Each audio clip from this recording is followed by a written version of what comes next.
Hello my lovely bookish friends, and welcome back to another video, and welcome to this August wrap up. I honestly cannot believe that it's September. I know that I say that in like literally every wrap up video, but honestly this whole summer just seems to have come and gone. It has gone in an absolute flash. It hasn't actually been that summery. However, I have read some really great books this month. In fact, it's been one of my best reading months of this whole year so far. There's been some brilliant reads, so let us get to what I read. We begin with Tales from the Cafe. This is the second book in the Before the Coffee Gets Cold series. This series follows this cafe in Japan where you can travel in time, but you must return before the coffee gets cold. I love this series. This book was just as good as the first one, however, this time I didn't absolutely cry my eyes out. The book is split into 4 parts, following 4 different customers at the cafe. However, there are crossovers and links continuing one from the other.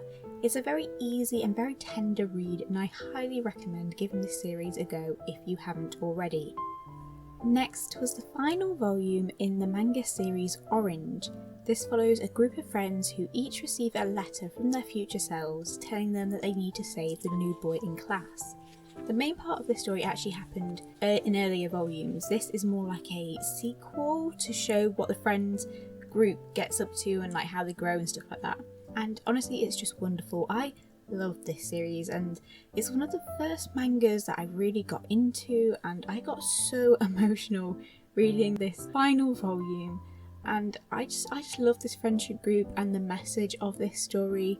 Trigger warnings, suicide is quite a big factor in this story. However, it is mentioned in a very tender way, and it is a very wholesome story, so I really recommend this for people who want to try getting into manga. On to another high school graphic novel, and this time it is Heartstopper.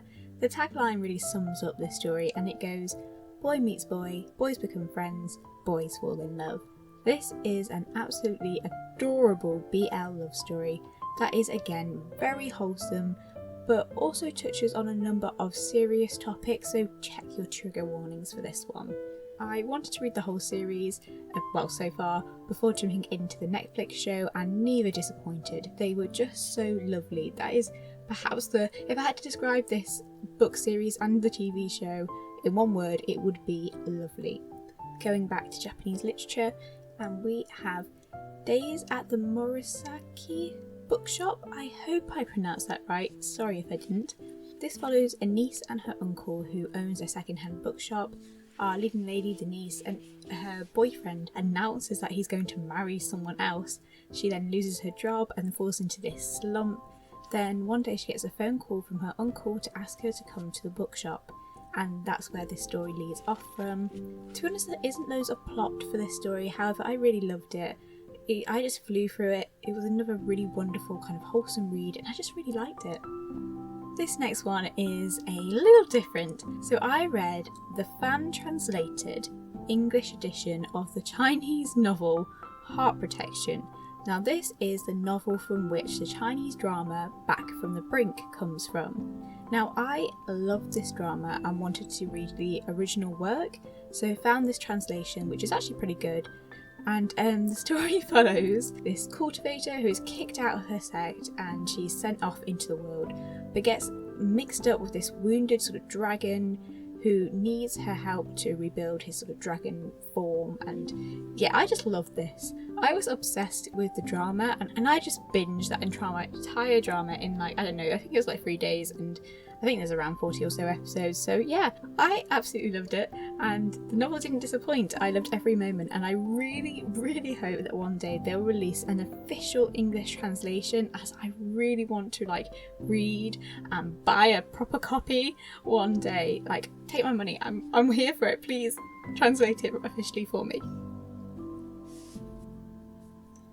Another graphic novel up next, and this is Hooky. This follows twin witches Dorian and Danny, who miss their bus to this magical school and end up wrapped up in an ancient prophecy, as you do. This is actually so much fun. It is I literally just had a great reading month, guys. The artwork in this is just so cute and colourful. The characters they're just a lot of fun, and I'm really intrigued to see where the story will go. I've already ordered the next 2 volumes. I'm invested, guys. Finally, we have Tress of the Emerald Sea by Brandon Sanderson. This follows Tress, whose beloved is kidnapped, and she sets off on a journey to rescue him.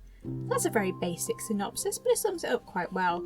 I had so much fun reading this one. I have never read any Brandon Sanderson's work before, so I didn't really know what to expect, but I really loved the writing and the writing style. It was funny, full of adventure, and yeah, I just loved it. It was so much fun. I recommend this one. It's a standalone as well, so it's a really great sci-fi fantasy-esque read. It's so good.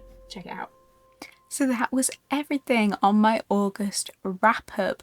Like I said at the beginning, I just had a really great reading time this month. It's been so much fun, and a lot of the books have been like manga or graphic novels. They've been quite easy to read, but they've been very kind of comforting and just enjoyable. It's just been a lot of fun. Tress of the Emerald Sea was great, and then I've had the more kind of touching stories with the last volume of Orange, and with the next book in the Before the Coffee Gets Cold series.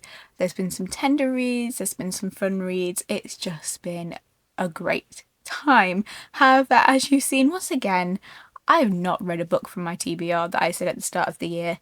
I did try, and I started picking up Raybearer, but to be honest, I got a couple of chapters in and I wasn't really in the mood for that kind of YA fantasy thing, so I just kind of put it back down. I'm sort of feeling like I may not do these TBR lists anymore because I never seem to be able to stick to them, and the moment I put a book on that list, the more likely it becomes that I won't read it. I don't know, maybe I will in these next few months, but I kind of want to get straight into the autumnal books, though it is actually this first week of September is really warm here in the UK. Like, the rest of summer has been miserable. It's been rainy, it's been cold, I've had hot chocolate in summer, whereas right now it is officially autumn and we're having a bit of a heat wave. So British weather, guys. However, I am feeling in the mood for some autumnal reads, so I'm really looking forward to getting into the cosy season and getting to that point where I can snuggle up with a blanket and read a good book. So that was it for this video. I hope you enjoyed it, and if you did, please consider liking and subscribing. And if you read any great books this month that you want to chat about, put them in the comments below. I'm always looking for new reads, and yeah, let's just have a chat about what books we've read. Until next time, my lovely bookish friends.